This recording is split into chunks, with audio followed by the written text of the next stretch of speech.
name is Helen Matera, and the law I chose to break down is law number 47 from the book The 48 Laws of Power by Robert Greene.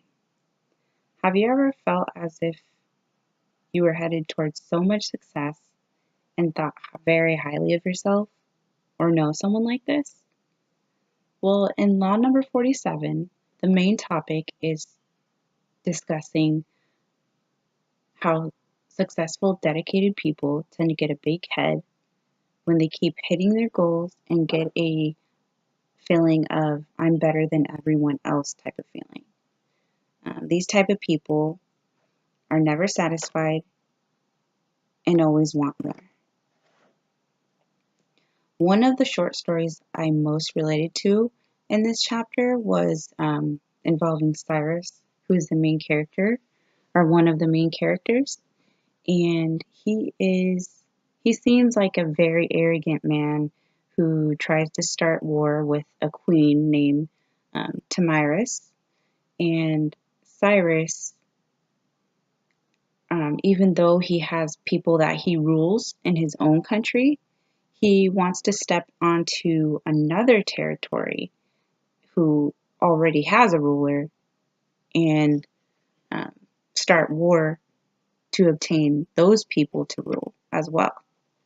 Um, During this, he messes with a mother, which he should never do, and um, she basically tells him and warns him if he acts in war, that she's going to act back with her people.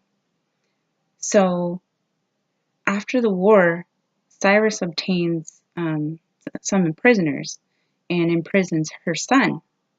And once he did this, it set her off, and she was not having it.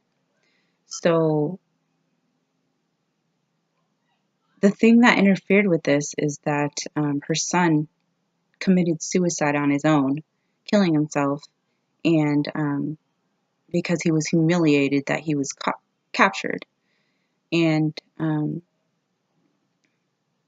what happens is she gets emotionally unstable, and even though her son did it on his own, she still went crazy and cut Cyrus's head off in the end, um, towards victory. And I believe that Robert Greene, what he was trying to get out of this, um, was having his readers understand that Cyrus was not happy ruling just one country, and that he was being greedy and wanted more, and wasn't happy with just his people. And he could have survived if he just focused on what he had. Um,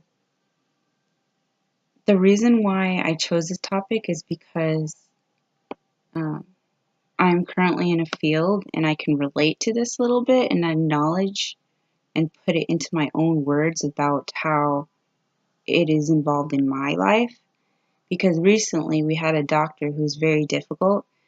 He has some anger issues. I almost think he was bipolar. But he was at the company. He's actually an owner of the company that I work for. And he was there for so many years, and they would try to provide him with medical assistance that would fit his personality and try and make the team work. Well, it wasn't until recently, because all the girls would quit within a couple months. They kept trying to force new medical assistants to work with him. But it wasn't until recently that he, I believe, was terminated, because usually doctors have to put in 4 months notice before they can be released if it was in good terms. And I guess what I'm trying to say is that the doctor, he thought so highly of himself probably that because he was an owner of the company, that he could treat people how he wanted because he was an owner. And this is kind of similar to the short story of Cyrus, because Cyrus thought he was so powerful that he could overrule anyone, and he wanted more. He was greedy. And that is usually what happens to people. But the moral of the story for me that I have gained in the law number 47 is that no matter how successful that I am or become, I will always remember where I come from and where I started. And that's from the bottom, just like everyone else. I hope you enjoyed my lecture and have a good day.